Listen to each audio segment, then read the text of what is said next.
Hi, it's Dwyer. It's Saturday morning, January the 4th, 2025. First Saturday in 2025. GamblersAdvisory.com, a free site. BettingAngle.us, a free site. Let's talk heavyweight boxing. Let's talk about, in my opinion, the biggest question in the room in all of boxing. But first, remember, the opinion you should follow should be your own. Just consider this video to be a second opinion from a complete stranger online.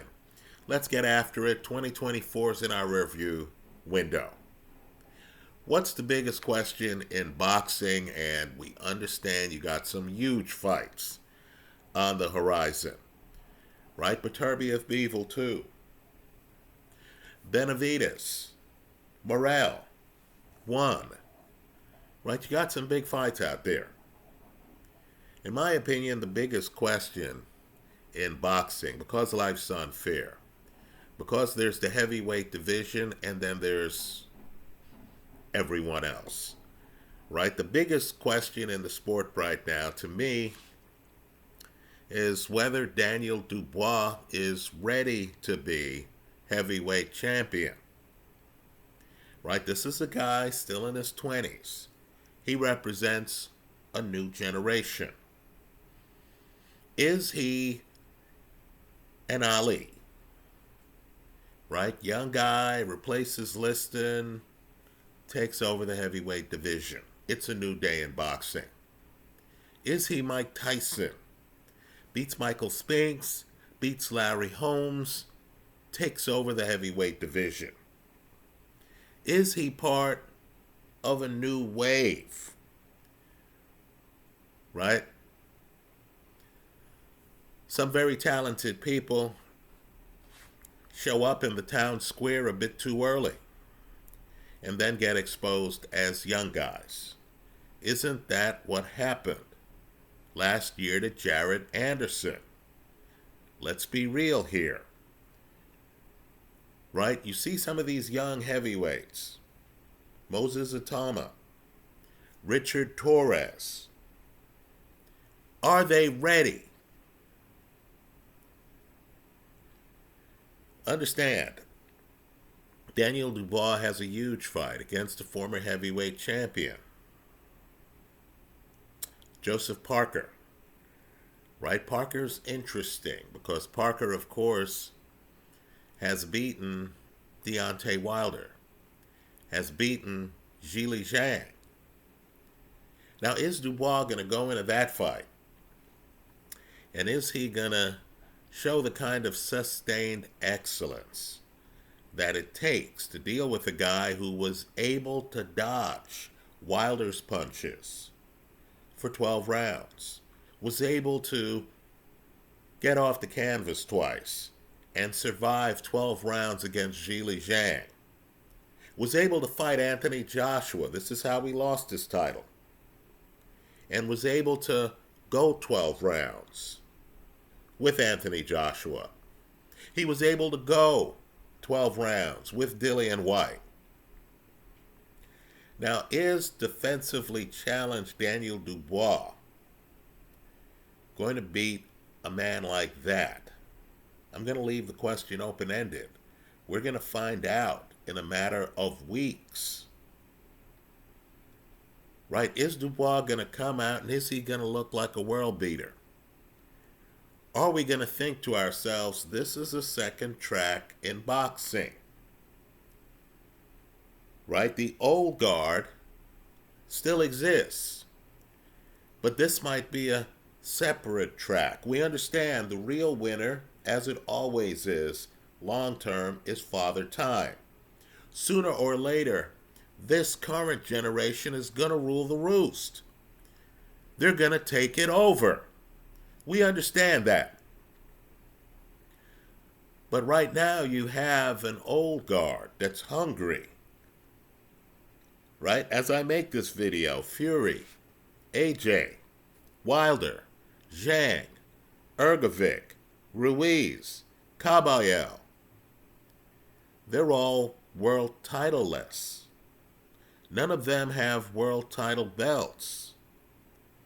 Are they still the heart and soul of the heavyweight division with, of course, their champion Usyk? Or is this a new day? Is the time now for the 20-somethings? Daniel Dubois, Anatama and them. Folks, to me, that's the biggest question in boxing. Right? As I like to say, you're sitting in a bar, you're looking at the bartender, the door opens, a guy walks in. If somebody at the bar says, there's the heavyweight champion, you're going to turn around. You're going to turn around and you're going to look. You might not turn around and look if they tell you it's the lightweight champion. Right? So Daniel Dubois holds a lot of cards. He's a knockout puncher. He's a gifted puncher. He has hand speed. He can loop his shots. He's two-handed. He doesn't need a lot of room to operate. He was at great risk. At the end of the AJ fight, he throws a short right hand. Look at how short the punch is. Look at how hard AJ hit the canvas. That's how hard Dubois hits. But if you look at Dubois fights, you're seeing moments like the multiple knockdowns that Kevin Lorena got against him. You're seeing Filip Ergovic landing more right hands in fewer rounds against Daniel Dubois than he landed against Zhilei Zhang. You wonder how long any boxer can say, okay, I'm just going to take some right hands here so I could land mine. Maybe that works in your mid-20s. Folks, it doesn't work in your mid-30s. Right? Understand the punchers out there. Deontay Wilder, Zhilei Zhang. Right? You heard me mention Joe Parker earlier. You know, Parker got destroyed. Destroyed by Joe Joyce. Right, folks? You got some heavy punchers out there. Is Dubois' defense good enough? Let me point out that there are fighters who have improved after they've gotten to prime time. Right? No question about it. Right? The great Archie Moore was not a knockout puncher at first. Believe it or not. Right? You have some great fighters. Look at the middleweight division. Think of its Mount Rushmore. Carlos Monzon, who's clearly on it, suffered losses early in his career. He had to right the ship. Marvelous Marvin Hagler suffered losses early in his career. He had to right the ship. Right? Both of those guys went on to have dominant reigns. Is Daniel Dubois a guy who has some areas of his game that need improvement? But now that he's on the big stage, now that the world is looking at him, now that he's fighting better competition, world-class competition, that's going to take advantage of those areas that need improvement, is Dubois going to rise to the occasion? Because understand what will happen. If Daniel Dubois beats Joseph Parker like Joe Joyce did, and understand, Joe Joyce has a win over Dubois, then Dubois' second fight of 2025 is going to be one of the fights of the year. You saw him in the ring after Fury Usyk. You saw him calling out Usyk. Right? There's unfinished business there. Folks, that's the biggest fight of the year. If Dubois beats Joe Parker, right, that would be a heavyweight unification match, assuming the sanctioning bodies go along. Right? Understand, too, you have other fights. Let's say Usyk says, look, man, a lot's happening in Ukraine. I've been on the road a lot. I'm going to rest a little bit.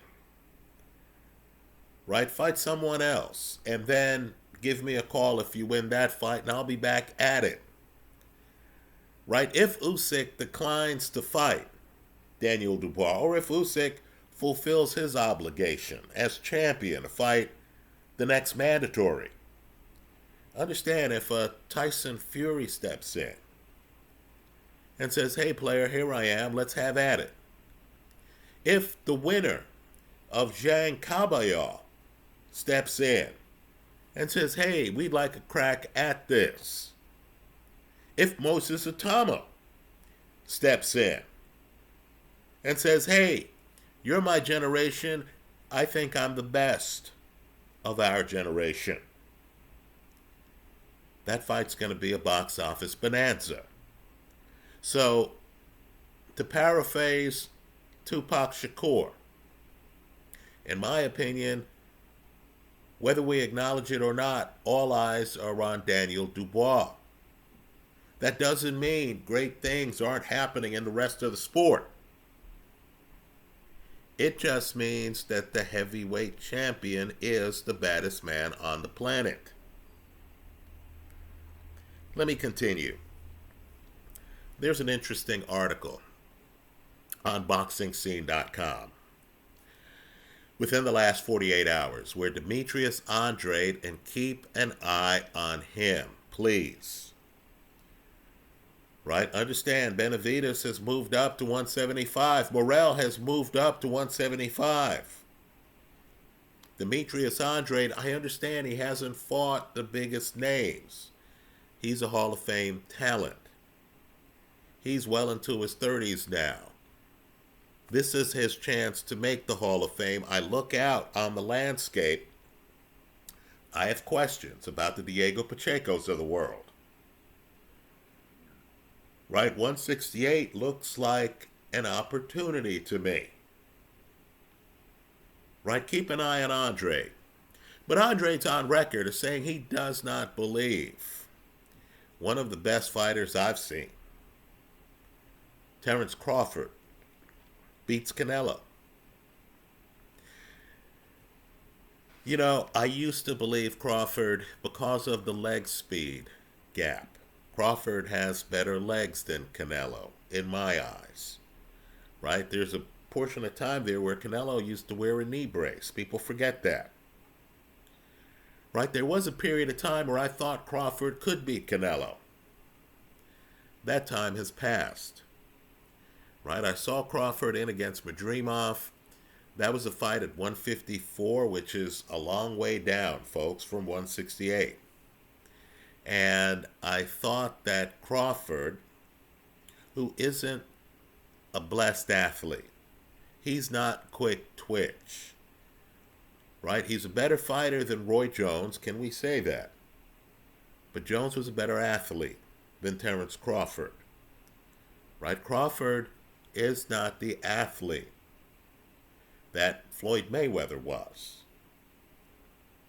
Right? I saw him in against Madrimov, and Madrimov just seemed to be the better athlete. Crawford didn't seem able to stay in the pocket. Right? Crawford wins that fight with a lot of jabs. And let's face it too, that fight's a photo finish fight. It's not like you saw that fight and you thought with 2 rounds to go, you said, yeah, Terence has this if he could stay upright. I never got that feeling in the fight. I thought Madrimov gave him all he could handle. I feel that Crawford at this stage needs to do the math. Right? The big question is, if they offer you $15 million or $20 million, is that worth your status? Let me just say, and I know people have forgotten about this, but if Roy Jones had retired after becoming heavyweight champ, after the Ruiz fight, dominant performance. If Jones had retired, folks, he would be on the very short list of the very best in the sport pound for pound. Right? He wouldn't have the last few years that Ray Robinson had. that Jones himself ultimately ended up having. Right? He wouldn't have had the decline. It would have just been a big rise. Belts in several weight classes. Hand speed, power, a great left hook, great feints. Right? He would have been one of those guys who, whenever there was a discussion of the Ray Robinsons, of the Floyd Mayweathers, there'd be that crowd out there that would be talking about Roy Jones. Jones continued his career. Jones suffered devastating knockout losses. Right? There's the Antonio Tarver loss. There's the Glencoff Johnson loss. I'm telling you, the Denis Lebedev KO loss was one of the most brutal KOs I've ever seen. When Jones is on the canvas, they give him smelling salts. I've seen fighters get hurt, badly hurt, in fights. I was worried as to whether Jones would regain consciousness. Now you see Roy Jones, and don't get me wrong, you know, boxing's a sport where we forgive Ray Robinson for the decline. We forgive Ray Leonard for losing to Hector Camacho and Terry Norris, right, for his decline. Right? You look at Jones and you knew Jones was a Hall of Famer. That's without question. But he's no longer viewed like, let's say, you know, a Floyd Mayweather. Now, Terrence Crawford needs to ask himself whether putting his legacy at risk is worth the $15 million to $20 million payoff. I don't think it is. Right? I think the sport is the kind of sport where you know the guys who retired with the title. Right? Gene Tunney has that glow on him, doesn't he? Rocky Marciano has that glow on him, doesn't he? You know, Larry Holmes had that glow on him until he lost to Michael Spinks. Folks, you don't get the glow back. Terrence Crawford, unbeaten, undisputed in more than one weight class. Money in the bank. Right? A guy who, you know, is in the conversation when we talk about the best you've seen. Right? That Terrence Crawford needs to seriously consider walking away from the sport as a boxer. I'm not saying walking away from boxing, right? There are many other positions. Trainer, boxing announcer, boxing promoter. Right? Stay in the sport. It's a glamorous sport. But if I'm Crawford, I have to realize that I'm all dressed up with nowhere to go. 154 is too loaded. Right? It's just too loaded right now. Guys like Tim Tszyu are on the outside right now. You fight Sebastian Fundora, you're going to have to deal with a lot of volume. You fight Murtazaliev, folks, he's much better than advertised. That's a tough fight. You're dealing with angles and volume. Right, folks? There's nowhere to go at 160. Understand, Erislandy Lara today is a Hall of Famer. He's a southpaw like Crawford. He hits harder than Crawford. Folks, he's the weak link in the division because he's the guy in his 40s. Right? Crawford needs to get either an advantage jabbing you or the ability to be deep in the pocket with you where his boxing savvy can take over. How do you do either against Hamza Shiraz? Right? I got news for you. You don't. Folks have heard me for years talk about Janabek as a Marvin Hagler figure. Understand, Hagler was the slow-building cloud. right? He doesn't get the title after fighting Vito Ortifermo. He has to travel across the Atlantic to win the title against Alan Minter. It took a while for Hagler to get to Thomas Hearns, Roberto Duran. Right along the way, he's fighting John the Beast Mugabe. It took a while for people to realize this guy is one of the best champions in all of boxing.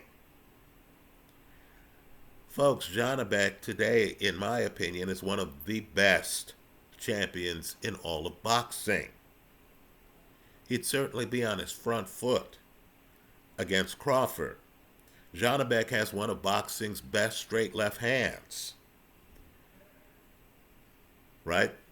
Crawford could try to play a Denzel Bentley game. Folks, that's a very high wire act. I don't think Crawford could make it through 154 or 160 right now. And let's remember, Crawford's on the wrong side of 35. Right? This is not the heavyweight division where guys are 35 and you couldn't care less. You understand the guy's still a world-class contender. Hell, you got guys in their 40s who I think are still world-class contenders. Zhili Zhang, Luis Ortiz. This is 154 and 160. Let me also say, too, the Canelo who showed up against Jermell Charlo. I want you to revisit that fight and just look at Canelo's foot speed. Folks, Canelo's practically running at Jermell Charlo. Charlo has nowhere to go. Charlo can't even open up his offense.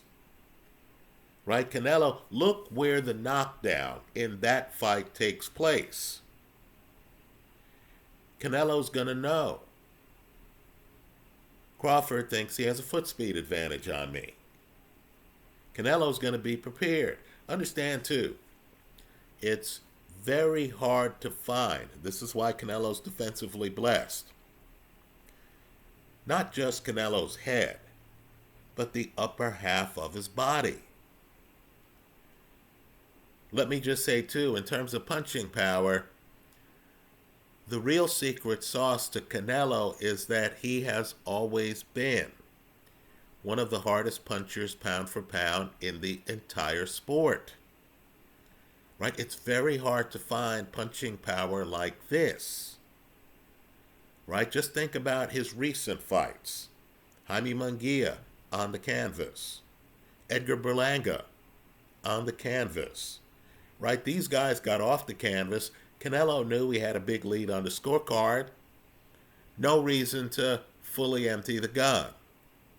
You understand, Canelo has the kind of power where opponents are shocked when they're hit with it.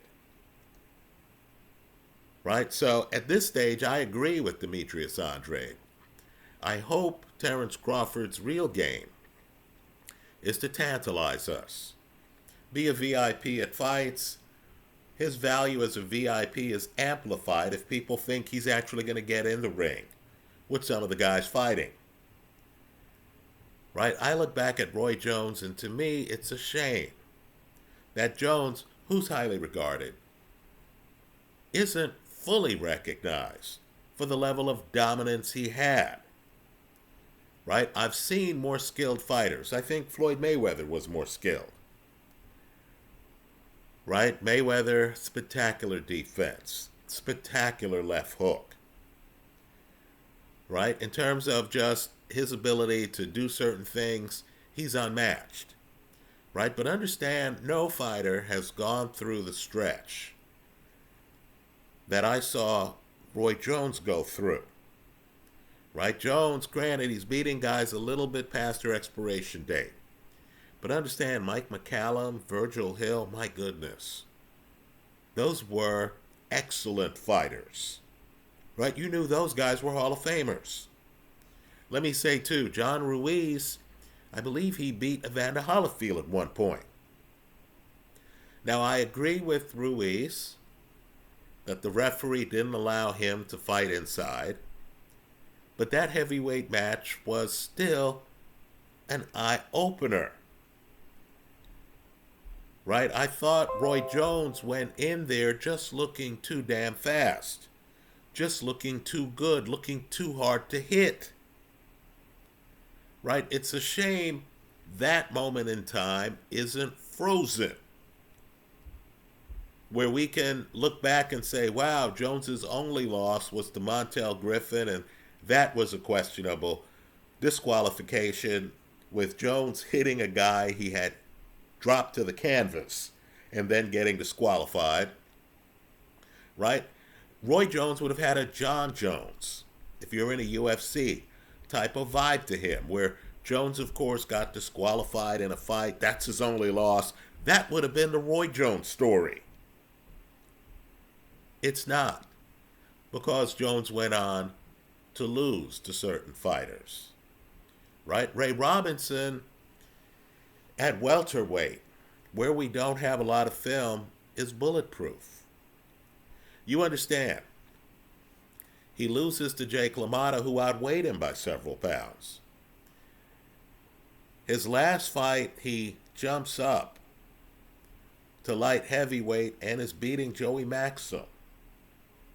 He loses that fight, right? Heat exhaustion gets the best of him. Had Ray Robinson never fought again, I mean, as it is, we consider Ray Robinson to be the gold standard. But had he never fought again, my goodness, there wouldn't even be a question, would there? Right? Instead, Ray Robinson, again, untouchable as a welterweight, returns to the sport that he did not love. Right? He actually wanted to be another Sammy Davis Jr. I'm not making this up. When his song and dance career didn't work, he comes back to boxing. And of course, you had other Hall of Famers at middleweight, didn't you? Right? Gene Fullmer, for example. I know he got the anchor punch and won that fight. Ray Robinson did. But Gene Fullmer really beat up Ray Robinson. Right? Ray Robinson in the later years isn't the Ray Robinson who was the gold standard in boxing. Right? So if I'm Terrence Crawford, I have a lot to think about. Understand the High Wire Act. If Floyd Mayweather had lost to Castillo in a fight, I believe Harold Letterman of HBO had him losing. That first Castillo fight is razor close. Had Mayweather, who actually got marked up a little bit in that fight, had Mayweather lost that fight, he wouldn't have the legacy he has today. Right? Understand, it's very rare to walk away from the sport unbeaten. Right? Think of Andre Ward. We can have a conversation on whether he actually won that first Kovalev fight. Right? Think of Joe Calzaghe. That's a legitimate knockdown in the Bernard Hopkins fight. Right? That's not a forearm like in the Roy Jones fight. No. Even Calzaghe will tell you he got caught in that Bernard Hopkins fight. Calzaghe comes back in that fight, wins the fight. Had Calzaghe lost to Bernard Hopkins, he wouldn't have the glow he has. Crawford has that glow right now. Let me just say, it's been glossed over. But Inoue was put down by, I believe it was Neary, in 2024. Right? Understand, no one is in this sport. None of these guys fighting these greats are in the sport thinking, oh, gee, let me be a part of this great story. let me come in here and let me lose this match. No. Neary tried to beat Inoue in Inoue's backyard. And folks, had that punch landed just a little bit more flush, he may have. Right? Boxing's a sport decided by seconds. We don't get the Wilder Fury trilogy if Fury's 1 second late, or I should say 1 second later, getting up off the canvas for the second knockdown of the first Wilder Fury fight. So if I'm Crawford, I keep it real with myself, right? I have an endowment, unbeaten record, earned over years of service, right? A perfect record that isn't worth risking for 10 or 15 million dollars, right? It's just simply not. 154, 160, simply put, the water's too deep, right? You got major talents out there. You got a dominant champ out there at 160, right? If I'm Crawford, it's Canelo or nothing. And even fighting Canelo at this point, I have to ask myself, how would I beat him? Right? I won't be able to just stick and move on him. This isn't the Victor Postal fight.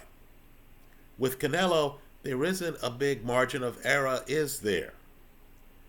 Right? Guys hit the canvas, even in Canelo decisions. Right? So if I'm Crawford, the risk isn't worth it. If Canelo said, hey, I'll fight you at 168, okay. You know, if it's a one-off fight and my attitude is simply, I'm going to go for broke, I can live with one loss if that one loss is to a first ballot Hall of Famer. All right, I'll understand that a bit, right? I wouldn't have stopped Roy Jones. If Jones said, I want to fight for the heavyweight title, John Ruiz said, hey, let's have that fight, I wouldn't have stepped in and said, hey, Roy, you can't take this fight. Protect your record. Right? But if it's not Canelo, then it should be a walk away. What's the point of fighting anyone else? Those are my thoughts. Let me hear yours in the comment section of this YouTube video. Enjoy your Saturday.